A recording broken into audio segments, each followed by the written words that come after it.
Hello and a very warm welcome to Cultural Communication Confidence with me, Victoria Reynoldson, and welcome to episode 18, where we're going to be talking about why do we need small talk?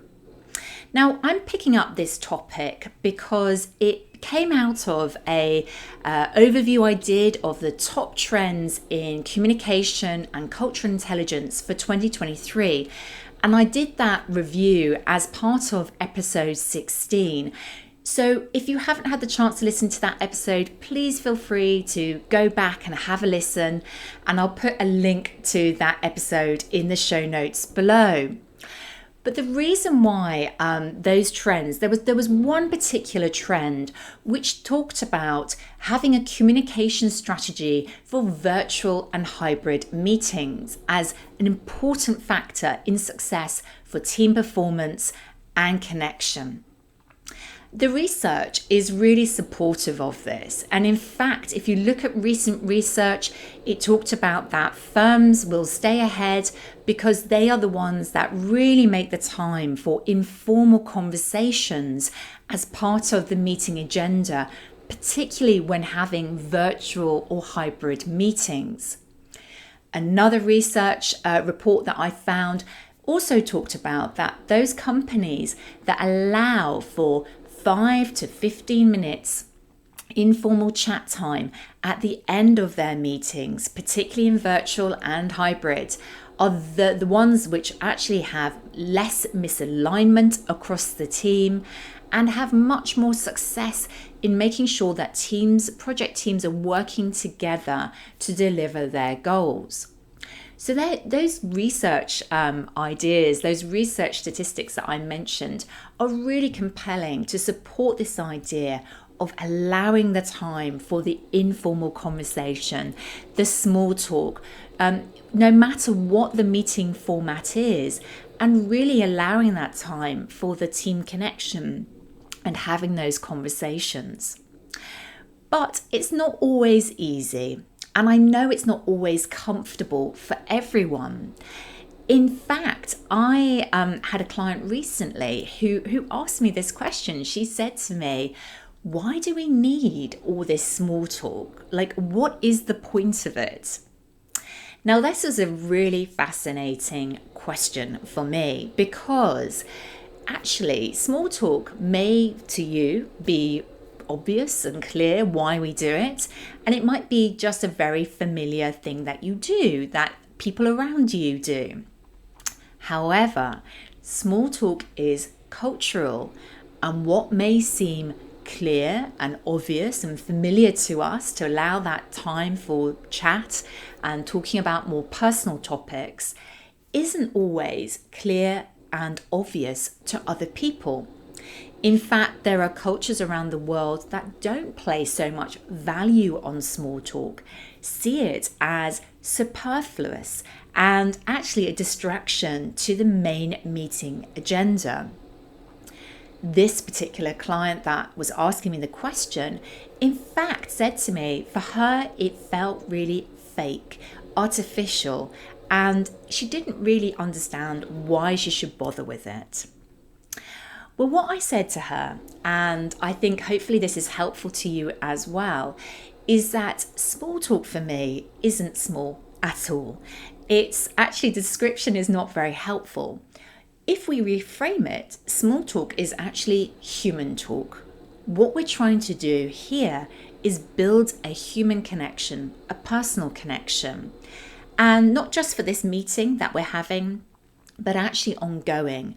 We're looking to build up a relationship, a connection that will go on. And small talk is a really important part of that. So we can get to know others, that they can get to know us. It's absolutely about trust, building up that trust factor.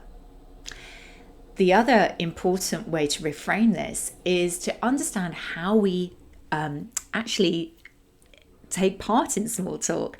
So what I want to say there is we don't do small talk, we make small talk. Make suggests that we need to create it. We need to engage in it and participate in it. It isn't enough for us to sit back, relax, and let it happen to us passively.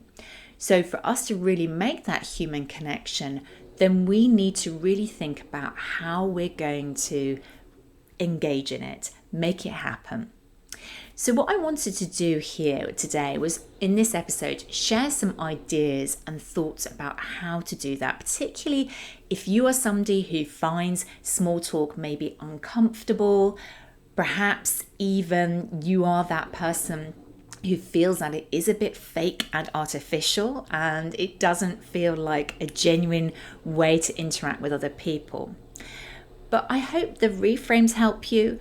I also want to help you think about it beyond just the ritualized topics that exist. And of course, you can talk about the weekend, or you can talk about what people have been up to or is coming up for them, whether that's travel or whatever that's been going on. But here are just a few tips that I want to share with you today to help build on that and to help you feel perhaps more comfortable as you approach this. So the first thing to say is you get to choose how much you reveal about yourself and your personal life. So small talk isn't necessarily about revealing all of your personal details, everything that's positive and negative that's going on in your life with your family, with your loved ones. In fact, it's really up to you about how far you go. So just have a reflection on that. And if there are certain topics you don't want to talk about, then no problem. Also, though, know that people will respond to you if you give first. So by engaging in small talk, by sharing a little bit about yourself that perhaps people don't know about you outside work, then people will respond to that warmly. They will often come back with sharing their own personal details. So think about it in that context. My next tip is that a little preparation can help. So identify the topics you do want to talk about. And as I mentioned, perhaps think about those topics you don't want to talk about so that you can steer the conversation away from those. Now, I've already mentioned travel, weekend plans. These are very, very safe topics. But if you are somebody who finds themselves getting stuck knowing what to talk about, then think about a couple of other topics, such as celebrations and festivals and traditions. So I'm recording this at the time, it's just early in January 2023. So we've just come out of Christmas, Hanukkah. Many people around the world have been celebrating the new year. So this is a great opportunity to talk to people about what they've been up to recently. If I was recording this more in June, July or August, I would probably be asking more about travel plans or things that people have been up to recently. And don't forget that food and drink is a really nice, safe topic. Most people love talking about food and drink, so that's another way into the conversation. My third tip is to be genuinely interested and focus on the other person by actively listening to them. Now, I'm sure we've all had these experiences in the past where we're in conversation with somebody, in an informal conversation, whether at work or outside work, to be honest, and you notice through their nonverbal communication, through their body language, that they are not really listening to you.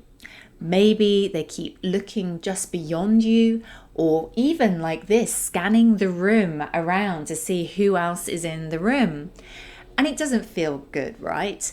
We don't feel listened to, and we can tell the other person is distracted. So when it comes to yourself, and if you're engaging in small talk, really make sure that you are investing the time, investing your attention on the other person. Be curious and really listen into what they're saying so that they feel valued, that they can see that you are genuinely building this human talk with them, not just wasting time.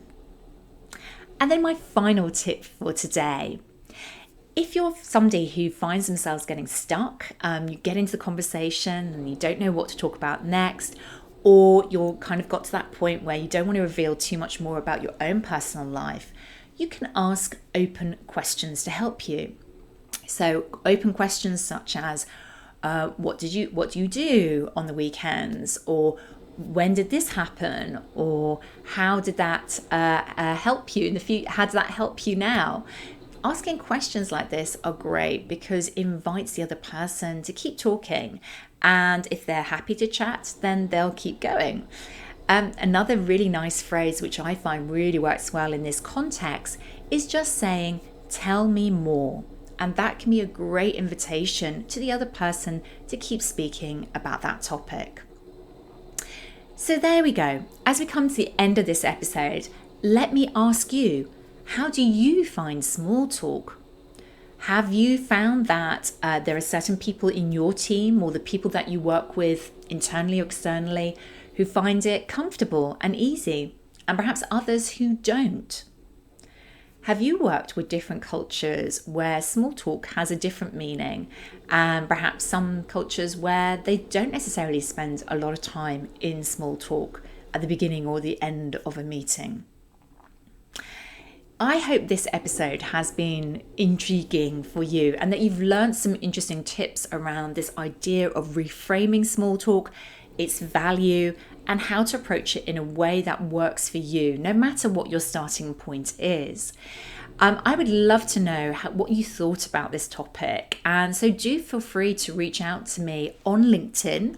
I'm Victoria Reynoldson. That's my personal profile over on LinkedIn.